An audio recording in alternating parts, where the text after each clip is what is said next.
For 10 years, Minecraft capes were seen as a rarity, a piece of Minecraft history you could only obtain if you attended a select few events or did something so significant you caught Mojang's attention. And during that time, any player who had one of the few of each cape in existence were sitting on accounts worth thousands, if not tens of thousands of dollars. An entire market around buying and selling rare Minecraft accounts and capes would come to fruition, and today, some accounts are worth well into the hundreds of thousands of dollars. But Microsoft and Mojang disliked this, and in 2020 decided they were going to attempt to kill the rare Minecraft account and cape market by introducing a variety of new highly accessible capes to devalue it. However, now, a few years and a few new capes later, all they've done is make the situation even worse, making players tens of thousands of dollars in the process, and the situation has once again gotten out of hand, with one of the game's most recent capes already selling for hundreds, if not thousands of dollars, causing players a myriad of issues. How did the situation even get to this point though? Well, going all the way back to 2011, Minecraft's first ever capes, the Minecon capes, were only given to attendees of the in-person yearly Minecon events. Obviously, there were only limited amounts of these that could go around, because not only did Minecon have limited tickets, but the vast majority of people did not live where they would occur, and couldn't afford to travel to them. So players who wanted capes but couldn't attend Minecon would begin buying the unused cape codes off of other attendees on third-party marketplaces like eBay. Thus began the first market for Minecraft accounts and capes. Initially, cape prices were somewhat reasonable, and online forum posts from the early 2010s displayed people buying and selling them for amounts in the low hundreds. This went on for a few years, but eventually Minecons would end for good in 2016. Now, there were no ways at all to get a cape, and as the years continued on, with the game only becoming more popular and unused cape codes only decreasing in number, accounts with Minecon capes began to get more and more rare and valuable. The year is now 2020, almost 10 years after the first Minecon. Accounts with rare capes and multiple capes are now extremely sought after, and players go as far as to social engineer or sim swap the original owners to attempt to hijack the accounts, or just try to steal the accounts in general, knowing they can sell them for thousands of dollars, if not more, on third-party marketplaces and in deals behind closed doors. Microsoft, and thus Mojang, is not happy about the existence of this entire third-party market and the dodgy and illegal behavior that is now occurring because of it. So in May of 2020, they made a change to disable any remaining Minecon codes from being able to be applied to accounts. They even made a specific post on the official Minecraft help website where they mentioned that if you see players buying or selling Minecraft accounts and capes, you should report them so Mojang could investigate and potentially lock the accounts. Mojang had a hard stance against account selling, which had been against the EULA for some time, and realized that the insane exclusivity of Minecon capes and their codes was only actively contributing to that market existing.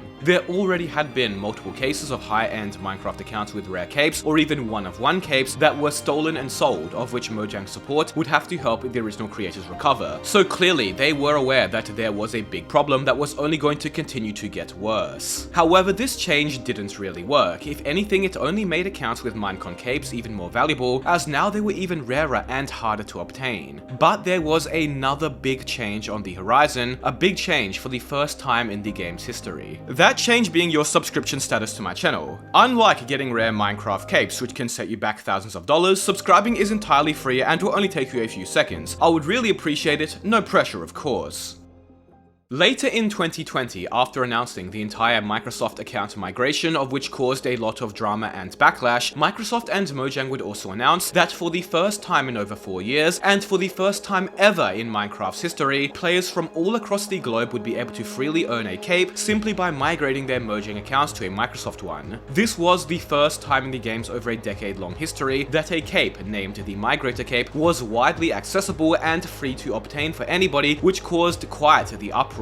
There were two sides to the situation. On one hand, you had collectors and players within the Minecraft rare account and cape communities who weren't happy about these changes, as well as players like myself who disliked that capes, a once extremely rare and prestigious cosmetic, would now be widely accessible, arguing that much of their prestige came from their rarity and unique methods in which they were obtained, which is what made them so cool and historical. Giving everyone a cape made one of the key reasons capes were so special no longer as such after all. But on the other hand, you had good arguments from players who always wanted a cape, but simply never had the opportunity or ability to attend Minecon to get one, and felt it was unfair that up to that point, they were basically disqualified from ever even having the ability to obtain one. In discussion on Twitter around the matter, official Minecraft and Mojang employee Mark, who owns the only Minecraft account in existence with every single cape, an account now valued well into the hundreds of thousands of dollars, would comment in response to a concerned player mentioning, "Capes need to be devalued. The current implementation cultivates both elitism and account hacking." He would also go on to mention that the rare capes won't be any less rare, and that he couldn't think of a single problem with giving out the new migrator capes for free. It was clear that Mojang and Microsoft did not want capes to be as valuable as they saw the amount of account theft and exploitation that went on behind the scenes over them, and this was their big attempt to deal with that. Mark believed that this new cape would help drop demand on capes, as now players who simply wanted one would not have to spend hundreds or thousands on a black market anymore. He also mentioned that he hopes Microsoft will continue releasing new capes and adding to the system over time, as it would help drop the value on having a cape more overall. The intent was clear. Capes were no longer a prestigious cosmetic reserved only for those able to obtain them extremely scarcely through unique means and events. They were now a general cosmetic available to everyone. Around the time of migration, Mojang was even considering also giving out a special veteran cape for each year you had played Java, but that was cancelled, with Mark mentioning a few years later that they wanted capes to be fair for every platform, and these veteran capes might lead to the same issues Minecon capes did. Thus, ever since, new capes have been given out to players or have become easily accessible through events and collaborations. Today, Minecraft capes are widely available, with most players having multiple on their accounts, and players over the years have been able to earn these all entirely for free, with just a few minutes or hours of their time. As Mark hoped, Microsoft kept iterating on their new approach to capes, no longer making simply having one a novelty, hoping to devalue the original Minecon capes, which were so problematic. However, now almost 6 years later, ironically Microsoft and Mojang's efforts to devalue capes and ultimately partially subdue the cape market has actually only had the complete opposite effect, and entirely backfired. You see, what's interesting about Microsoft adding more and more new capes that were widely accessible and easy to obtain is that for the first time in the game's history, it now made a whole large portion of Minecraft's player base who up to 2020 were completely oblivious, unaware, or simply did not care about capes due to them being so rare and unobtainable, now very much aware and interested in capes, including the prestigious Minecon ones. It essentially shone a large light on Minecon capes and made a much larger portion of the once oblivious player base now curious about them. Throughout the 2020s, alongside Minecraft's resurgence in popularity, rare Minecraft accounts would skyrocket in value. As an example, the Minecraft account with extremely rare username BB that also contained a Minecon cape sold for $8,000 in 2021 when I made this video here.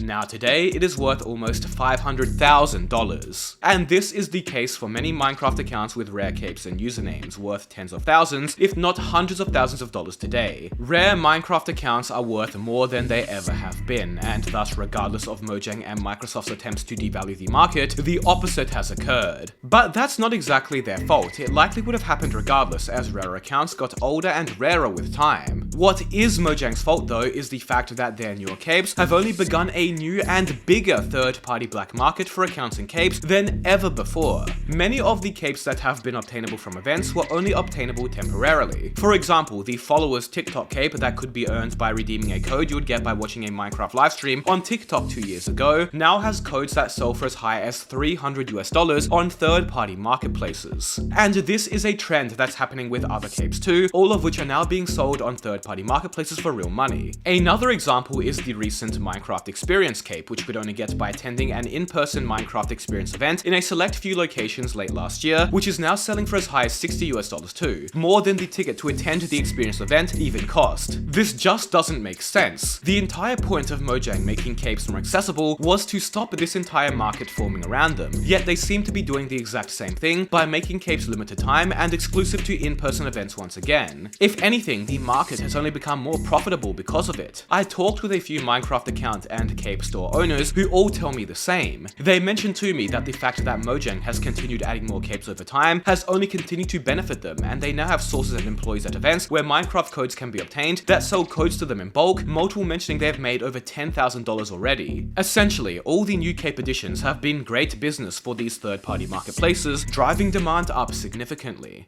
And somehow, Mojang has only made the problem worse recently. As we know, Mojang wanted to devalue Minecon capes to prevent account selling, theft, and exploitation, which is why they made capes more accessible. But now they are basically doing the same thing as Minecon all over again, where they have been adding more capes you can only obtain by attending in-person events or conventions. The Minecraft Experience cape was the first, which we just mentioned, but at least that one wasn't too exclusive since Minecraft Experience tickets weren't that expensive and the event went for a while, so there were a lot of cape codes given out, keeping the price relatively low. However, recently people who attended TwitchCon in the Netherlands, which took place about 2 weeks ago now, were able to earn a special crafter cape. Now, TwitchCon is a limited time 2-day event that took place in one specific country, which means a very large portion of the Minecraft player base will not be able to obtain this cape. So just like the Minecons, players are now selling codes for this cape for as high as $750 and that's only after 2 weeks. Imagine the prices of these codes if they are still redeemable, and accounts with this cape will fetch in a few months or a few years time. According to NameMC, only about 3,000 of these capes currently exist right now, meaning they may end up being even rarer than some of the Minecon capes. And this isn't the only cape they are releasing like this either. There is currently another Minecraft experience taking place in Argentina just for a month where you can earn an exclusive cape too. And because most people can't go to damn Argentina for a 1-hour Minecraft experience event, it means that this cape is not obtainable for them, and codes for it are selling for as high as $300 already, and that event isn't even finished yet. It's gone full circle now. Mojang added capes for Minecon events that became highly exclusive and sought after, thus creating a third-party market. They stopped doing that and made capes more freely accessible to attempt to devalue that market. Now they are adding more exclusive event and convention-only capes once more. It simply doesn't make sense. If they wanted to devalue capes, why are they making more extremely exclusive capes that most of the player base won't be able to access? The recent crafter cape and its crazy high prices have raised quite a bit of attention online, with there being multiple articles discussing it. For the first time since 2016, exclusive Minecon style capes are getting attention again, and who knows what it might mean for the market Microsoft tried to kill. Because of all the new capes, there are dozens of stores that exist today which make thousands, if not tens of thousands of dollars from selling cape codes. Some are even big enough now to sponsor YouTubers with entire websites, a proper operation. All of which was only made possible due to Mojang and Microsoft's efforts to devalue the cape market, which entirely backfired, making it much bigger, more widely known, and now even more collectible. Be sure to subscribe if you enjoyed this video. Thank you all so much for watching.